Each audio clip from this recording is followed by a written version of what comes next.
So guys ఇది idiom series. So ఈ series మొత్తం కూడా ఇడియమ్స్ డైలీ 10 ఇడియమ్స్ అయితే వస్తూ ఉంటాయి. సో దీని ఇలా కాకుండా మీకు డైలీ 100 ఇడియమ్స్ కావాలన్నా సరే మన ఛానల్లో అప్లోడ్ అవుతూ ఉన్నాయి వీడియోస్. సో మన ఛానల్ ఓపెన్ చేసి మీరు ఆ వీడియోస్ ని చెక్అవుట్ చేయొచ్చు. సో ఈ రోజు మన 10 ఇడియమ్స్ వచ్చేసి లిటిల్ బర్డ్ టోల్డ్ మీ అంటే to keep the identity of information secret, receive information from secret source. So for example ఎవరైనా ఏదైనా సీక్రెట్ చెప్పారంటే ఎవరు చెప్పారని అడిగితే లిటిల్ బర్డ్ టోల్డ్ మీ అంటారు అనమాట. లిటిల్ బర్డ్ టోల్డ్ మీ అంటే ఒక అనానిమస్ అయితే ఒక అన్నోన్ సోర్స్ నుంచి వచ్చిన ఇన్ఫర్మేషన్ అనమాట, అంటే సీక్రెట్ ఇన్ఫర్మేషన్ అనమాట. సో అది రిప్రజెంట్ చేస్తూ ఈ ఈడియం అయితే వాడతారనమాట. నెక్స్ట్ వచ్చేసి little gush of gratitude. Little gush of gratitude అంటే ఫ్రెండ్లీ ఫీలింగ్ అనమాట. సో ఫ్రెండ్లీ ఫీలింగ్ అంట. సో మరి మనకి తెలియదు ఇదేంటో. So little gush of gratitude అంటే ఫ్రెండ్లీ ఫీలింగ్ అని వస్తుంది అనమాట. నెక్స్ట్ వచ్చేసి a live wire. A live wire అంటే person who is full of energy.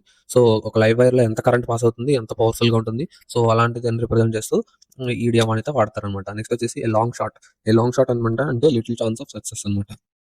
So ఎంత దూరం పెరిగే కొద్ది డిఫికల్ట్ పెరుగుతుంది. ఎందుకంటే so due to presence of air, presence of gravity ఇలా ఉండడం వల్ల తన ఎయిమ్ అనేది దూరంగా వెళ్ళే కొద్దీ డిఫికల్ట్ అవుతుంది. సో దాన్ని రిప్రజెంట్ చేయడానికి ఈ ఇమేజ్ లాంగ్ షాట్ అంటే లిటిల్ ఛాన్స్ ఆఫ్ సక్సెస్ అనమాట.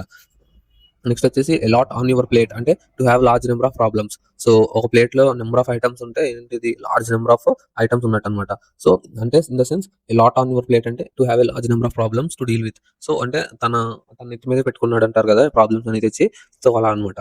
ఏ మ్యాన్ ఆఫ్ లెటర్స్ అంటే proficiency in literacy, art, scholar, a well educated and wise person. A man of letters అంటే సింపుల్ గా చెప్పాలంటే ఏ మ్యాన్ ఆఫ్ ఎడ్యుకేషన్ అనమాట. A man of art అనమాట. A man of wise person అనమాట. అలా వస్తుంది. Next a man of means.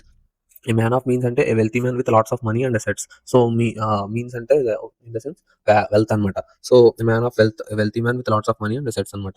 A man of spirit. Spirit అంటే very courageous person. So direct సింహంతోనే ఫైట్ చేస్తున్నాడు. సో మ్యాన్ ఆఫ్ స్పిరిట్ అంటే very courageous person అనమాట. A man of straw. A man of straw అంటే man of no substance, weak or cowardly person. So man of straw అంటే ఎంత పలుచగా ఉంటుంది, పలుచగా ఉండడం ఇన్ ద సెన్స్ ఏంటంటే తనకి ధైర్యం లేదని, తనకు అసలు ఎటువంటి గట్స్ లేవని అర్థం అనమాట. నెక్స్ట్ ఏ మేయర్ స్నేట్ అంటే a difficult or complicated situation, A falls invention. అంటే ఏంటంటే ఒక మేయర్స్ నెస్ట్. మేయర్ అంటే మేయర్ అంటే ఏంటి ఎలా వస్తుందంటే దాని మీనింగ్ చుట్టుకుపోవడం, క్లమ్జీ అలా వస్తుంది అనమాట మేయర్ అంటే. సో అంటే ఒక డిఫికల్ట్ సిచ్యువేషన్ రిప్రజెంట్ చేయడానికి ఇలా వాడతారనమాట. సో ఈ మంత్ ఆఫ్ సండే అంటే ఏ లాంగ్ టైం. ఇప్పుడు ఒక సండే మంత్ లో ఎన్ని ఉంటాయండి, 4 కానీ 5 కానీ ఉంటాయి అంతే మాక్సిమం. సో బట్ ఈ మంత్ ఆఫ్ సండేస్ అంటే 30 సండేస్ రావాలి. సో 30 సండేస్ రావాలి అంటే 30 to 31 సండేస్ రావాలంటే ఇలా ఎన్ని మంత్స్ అవ్వాలి. సో దాన్ని రిప్రజెంట్ చేస్తూ ఇలా అనమాట లాంగ్ టైం కింద రిప్రజెంట్ చేస్తారు అనమాట మంత్ ఆఫ్ సండేస్ అంటే. సో ఇవే ఇవాళ 10 ఇడియమ్స్. సో నెక్స్ట్ వీడియోలో ఇంకొక 10 ఇడియమ్స్ చూద్దాం. సో ఇలాంటి క్వాలిటీ కంటెంట్ కోసం మన ఛానల్ ని ఫాలో చేసి సబ్స్క్రైబ్ చేసుకోండి guys. So see you in the next video. Bye by.